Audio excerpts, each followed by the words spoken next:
है और यही पहेली नहीं समझ में आई तो फिर वही जैसे अभी बात बताए कि अपने को देह मानेंगे तो देह मानने से क्या होगा कि देह में क्या है वही हड्डी मांस श्याम निष्ठा मूत्र आदि फूल पीट मरना जीना आना जाना सांप बिच्छू नाना प्रकार की योनियों कीड़े मकोड़े आदि भटकते रहो।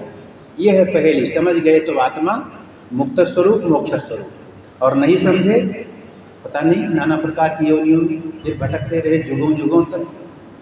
तो ये जो गुरु शायद महाराज का जन्म दिवस भी आज ही मनाते हैं। तो ये गुरुजन जो होते हैं गुरुजन इसी बात को समझ जाते हैं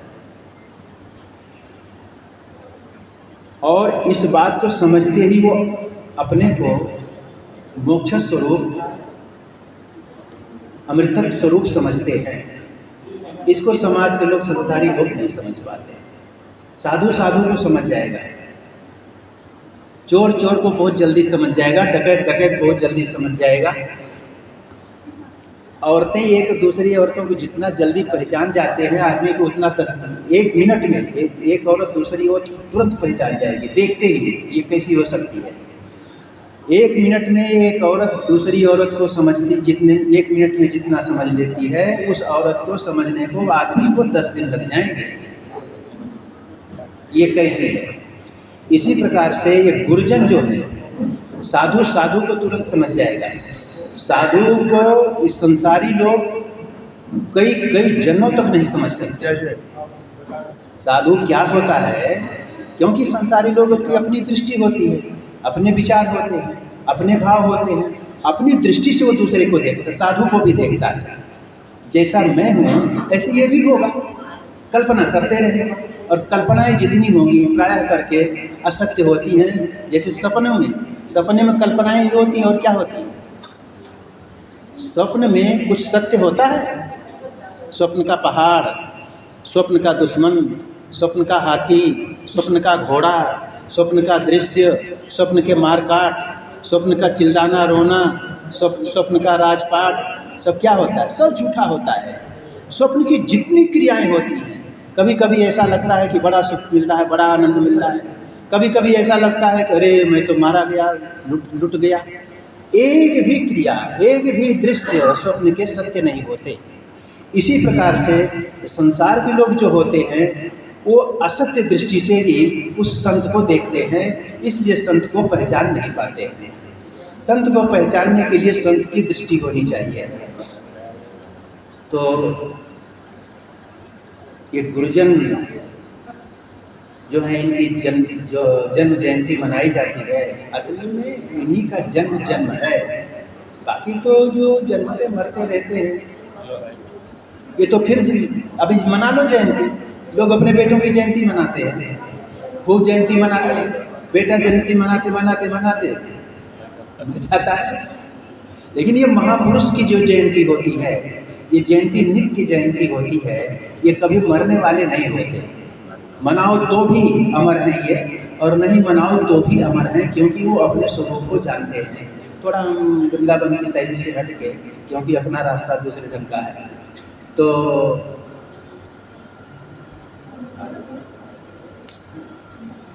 इस महाराज श्री के माध्यम से इस अवसर पर आप लोग एकत्रित होते हैं, वृंदावन आते हैं, बिहारी जी के दर्शन करते हैं, कीर्तन करते हैं, भजन करते हैं। कई दिनों से प्रोग्राम बनाते हैं कि वृंदावन जाना है। कई लोग प्रोग्राम बनाते बनाते निकलते निकलते रुक जाते हैं, नहीं आ पाते। और कई लोग प्रोग्राम नहीं बनाते कि फटाफट अचानक एकाएक तैयार हो जाते हैं। तो ये सब ठाकुर जी की, बिहारी जी की कृपा है। जो सौभाग्यशाली हैं वो प्रोग्राम नहीं बना रहे थे और ईश्वर ठाकुर जी की कृपा हुई, बिहारी जी की कृपा हुई कि वो अपने पास बुला लिए, तुरंत आ गए। और जिस पर बिहारी जी की कृपा नहीं हुई, महीनों से प्रोग्राम बना रहे थे और अंत समय में घर बैठ गए। सही बात है, कोई कोई समस्या तो आप अभी इस समय जितने भी आप लोग बैठे हो, जितने लोग, सबके सब सौभाग्यशाली हैं। बिहारी जी ने आपको बुलाया है और हम तो ये चाहते हैं बिहारी जी को बुलाने के लिए आपको बिहारी जी बुलाएं, आपको बिहारी जी को ये कष्ट ना हो। अरे बिहारी जी के चरणों में उनको बुलाने की अपेक्षा क्यों करें? सीधे दौड़े दौड़े भागे भागे सब कुछ छोड़कर अपने आप पहुँचे, हमेशा पहुँचे। बड़े बड़े ऋषि मुनि महात्मा त्यागी तपस्वी कितने हुए हैं, राजा बुद्ध हुए हैं, पहले के जितने बड़े बड़े राजा हुए हैं, ऋषि मुनि हुए हैं, क्या वो समझदार नहीं थे? इतने ग्रंथ लिखे, इतने शास्त्र लिखे, इतनी तपस्या किए, इतना साधन किए, इतना भजन किए, भगवत दर्शन किए, आत्म दर्शन हुआ, आत्म कल्याण किए, समाज को एक दिशा निर्देश दिए। क्या वो लोग समझदार नहीं थे? क्या वो पैसा नहीं कमा सकते थे?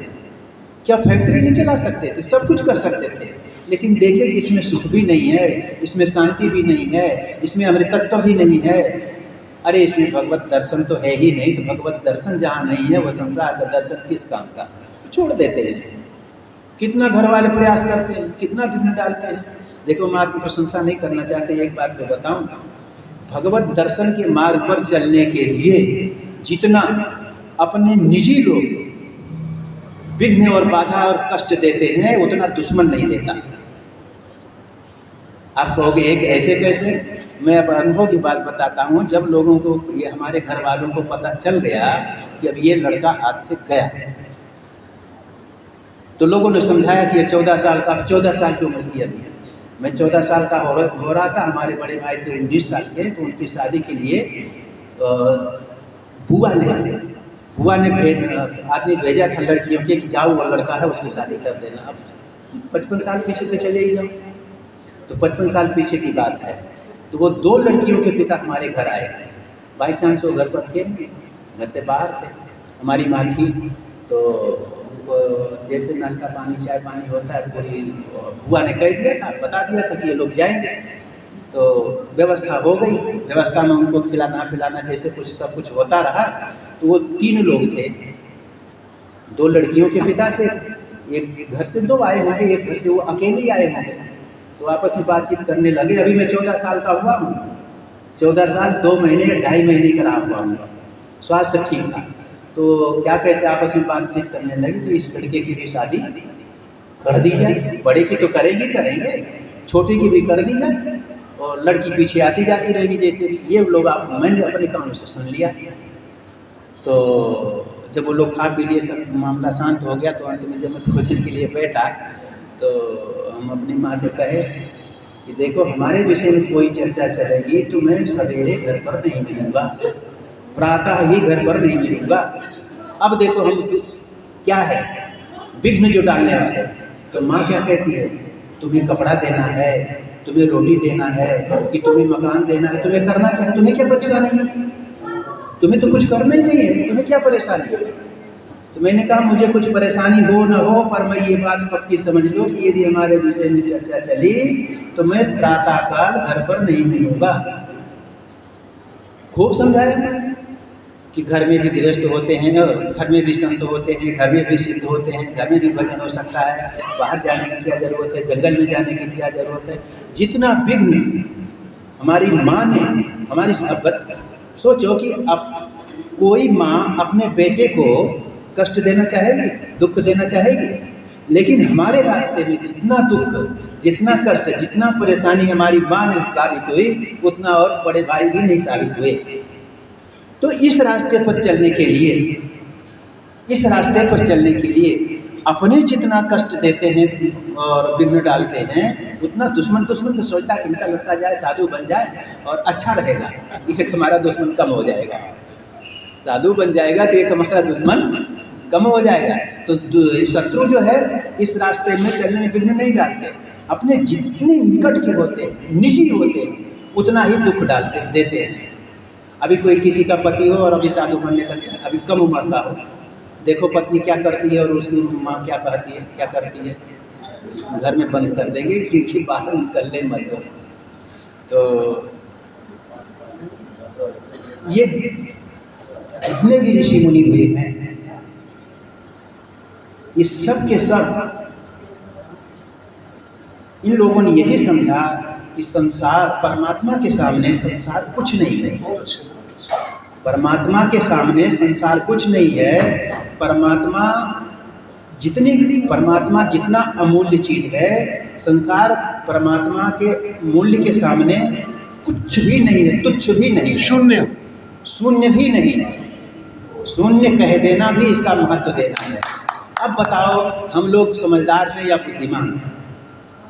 परमात्मा के सामने संसार कुछ नहीं है और हम संसार को पकड़ने के लिए सारा जीवन लगा देते हैं। संसार की प्रतिष्ठा मिले, संसार का धन मिले, संसार का वैभव मिले, संसार की सुविधा मिले, संसार के भोग मिले आदि करके सारा जीवन खपा देते हैं।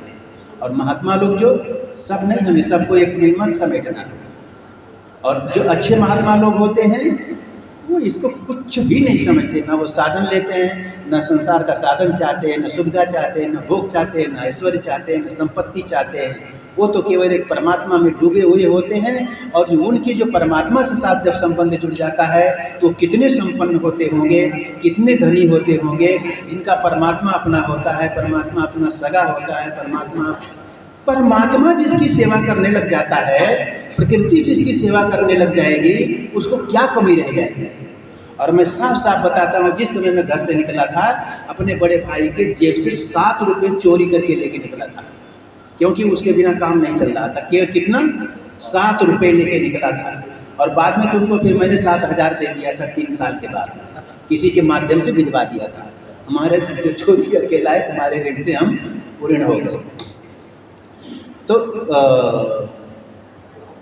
7 रुपये लेके निकले थे। और इस समय मैं बताऊं कि मैं यदि फैक्ट्री चलाता तो इसके माध्यम से, इस शरीर के माध्यम से जितना काम हो गया है उतना शायद नहीं हो पाता। कई करोड़ों का काम समाज का हो गया है। जिन लोगों ने देखा होगा स्वामी अखंडानंद का अपना जो आश्रम है, आश्रम के गेट के सामने लड़कियों को कॉलेज है, इंटर कॉलेज है। लेटरिन बाथरूम की व्यवस्था नहीं थी। यहाँ कमरों को बैठने की बात अलग है, कमरे तो थे ही नहीं, टीन सेट थे, टाट थी, और वो भी बरसात में चूते थे, पंखे थे नहीं। और जो इंटर में पढ़ रही लड़की, कोई गोदी में रहे तो 6 महीने की छोटी सी बच्ची तो नहीं होती। जब उसको कहीं ज़रूरत पड़ती तो 3 चपरासी रखे थे लेडीज। उसको मान ली एक बाथरूम आदि किसी एक्सरसाइज की जरूरत पड़ती तो एक चपरासी को लड़की के साथ भेज देते, तू अपने घर जा। उस दिन उसकी छुट्टी कर देते थे। ऐसी व्यवस्था थी। और ईश्वर की कृपा से मैं यदि फैक्ट्री चलाता होता आप लोगों के जैसे, तो इसमें जो लगभग 19 साल पीछे लगभग 80-90 लाख रुपए, 1 करोड़ के आसपास रुपया, 1 करोड़ रुपए लगे थे, शायद मैं नहीं लगा सकता था। हम अपनी फैक्ट्री में लगाता, अपने परिवार में लगाता, दूसरी फैक्ट्री चलाता, फैक्ट्री को आगे बढ़ाता। लेकिन 7 रुपये लेके निकला और ऐसे बड़े बड़े 3-4 काम हो गए। ऐसे बड़े बड़े 3-4 काम हो गए, 3-4-5 करोड़ के काम हो गए। कहाँ से लाए भैया? डायरेक्ट नहीं, इनडायरेक्ट रूप से भी मैंने किसी से चर्चा नहीं की कि हमें 5 पैसे की ज़रूरत है या तुम 5 पैसा यहाँ खर्च कर दो। अपने आप पीछे हम क्या कहना चाह रहे हैं? जो परमात्मा के सहारे चल पड़ता है, परमात्मा पर विश्वास करता है, परमात्मा उसकी सेवा करता है, प्रकृति उसके पीछे डोलती है। अनुप्रजा में हम लोग एक है वो श्लोक है कि भगवान उसके पीछे डोलते हैं। किस लिए? इस संत के चरण की धूली हमारे भगवान ठाकुर जी, बिहारी जी उसके पीछे कि कहीं इसको कोई तकलीफ न हो जाए, कहीं इसको कोई कष्ट न हो जाए, कहीं इसको कोई सता न दे, उसके पीछे घूमते हैं कि इसके चरणों की धूली हमारे ऊपर पड़ जाए और इसको कहीं कष्ट न हो जाए। उसकी पीछे बॉडीगार्ड, क्या बोलते हैं, बॉडीगार्ड बन के चलते हैं। तो परमात्मा बहुत बड़ी चीज़ है, संसार बहुत छोटी चीज़ है। और अपना समय जो बीता सो बीता, कितने जन्म बीत गए, जन्मों पे जन्म बीत गए, जुगों पर जुगों बीत गए, फिर ये मोही उधर निमित्तम बहुकृत वेशम, अपने वही उधर पूर्ति के लिए, उधर मतलब पेट पूर्ति के लिए, कपड़े पूर्ति के लिए, झूठे संसार, स्वप्नवत संसार के प्रतिष्ठा किस काम की? पागलपन है। भले आप लोग किसी को बड़े लोग हो, कोई नेता हो या कोई बहुत बड़े अधिकारी हो, बहुत बड़े पद पर हो, मैं नहीं मानता इस बात को, ये जैसे स्वप्न में आपको राजा बना दिया जाए, किस काम का वो राजा? स्वप्न में आप भीख मांग रहे हैं, क्या आप भिखारी हो गए? स्वप्न में आप भीख मांग रहे थे, क्या भिखारी हो गए? नहीं हुए। स्वप्न में आप राजा बन गए तो क्या अभी राजा हो गए? नहीं हुए। इसी प्रकार से ये संसार है। संसार का किस अध्यात्म की दृष्टि से, सत्य की दृष्टि से, परमात्मा की दृष्टि से ये संसार की संपन्नता, संसार का पद, संसार का पैसा किसी कीमत का नहीं, किसी भी कीमत का नहीं, 2 कौड़ी का नहीं। सिकंदर को एक महात्मा ने कह दिया, जब सिकंदर अपने यहाँ से चला, भारत में उसने अपनी माँ को प्रणाम किया और कहा कि मैं भारत जा रहा हूँ, भारत को विजय प्राप्त करने के लिए जा रहा हूँ। उस सिकंदर की माँ ने कहा कि जा रहे तो वहाँ भारत से 3 चीज़ हमारे लिए ले आना। क्या? एक तो गीता ले आना, गीता पुस्तक, और एक अच्छा सा संत ले आना, और थोड़ा गंगा जल ले आना। क्या? गीता, गंगा और एक अच्छा अवधूत, अच्छा संत ले आना। उनका इसमें कौन सी बड़ी बात है? गीता पुस्तक लाने कौन सी बड़ी बात था? एक इतने बड़े सम्राट के लिए, इतने बड़े क्रूर राजा के लिए, और वहाँ यहाँ आया, और जब उसने भारत पर चढ़ाई की, चढ़ाई करते ही एक थोड़ी दूर पर ही और एक महात्मा जमीन पर लेटे हुए मिल गए। उसने सोचा पर चलो एक काम तो पहले पूरा ही कर लेते हैं, इस महात्मा को ले चलेंगे। उस महात्मा को कहे कि चलो तुम्हारे साथ हम बैठना, ले जाएंगे तुम्हें। तो उसने पूछा तुम कौन हो, कहाँ से आए हो? अरे तुम नहीं जानते हो, मुझे पूछते, मैं सिकंदर हूँ, बादशाह, सिकंदर बादशाह हूँ, सारा संसार हमें जानता है, तुम हमें नहीं जानते। कहा अच्छा तो तुम्हारे में क्या विशेषता है कि मैं जहाँ चाहूँ, जो कुछ चाहूँ, जिसको चाहूँ वही कर लूँगा? उसने कहा अच्छा तो ऐसा है कि एक ये पेड़ की एक पत्ता तू मुझे तोड़ के दे दे। उसने कहा इसमें कौन सी बड़ी बात है? पर थोड़ा पत्ता मारा, तलाक, पत्ते की जगह डाल काट के सामने रख दिया। ले तुम हमसे पत्ते की बात करते हो? डाल काट के सामने रख दिया। फिर महात्मा ने कहा अच्छा ठीक है, इस डाल को जरा से तुम पेड़ में जोड़, ये आधी शर्त तो तुम्हारी पूरी हो गई, आधी शर्त ये कि ये डाल को तुम पेड़ में जोड़ दो। अब हवा खराब, ये तो नहीं हो सकता। काहे की बात साहब, तो क्या कर सकता है? एक छोटी सी डाल तो पेड़ में जोड़ नहीं सकता, कहता हम संसार पर विजय प्राप्त करेंगे। अंत में ये कहते हैं कि वो सिकंदर, लंबी कथा है, सिकंदर न तो साधु ले जा सका, न गंगा जल ले जा सका, न गीता ले जा सका, और अपने माँ को मुँह भी नहीं दिखा सका। यही वापस गया ही नहीं, लौट ही नहीं पाया, मर गया। आधे रास्ते में भी नहीं गया, पूरा रास्ता नहीं, सिकंदर यही रह गया। क्या है? तो हम आप लोगों से निवेदन करते हैं, महाराज श्री ने भजन किया, पता नहीं कितनी तपस्या की होगी, कितना साधन किया होगा, हम लोगों के लिए उपदेश शिक्षा के साधन रूप बन गए। तो हम लोग जिसकी जयंती मनाते हैं उससे कुछ सीखना चाहिए, उनके गुणों को कुछ, उनके गुण कुछ हमारे अंदर आए, उनकी तपस्या कुछ हमारे अंदर आए, उनकी सेवा कुछ हमारे अंदर आए।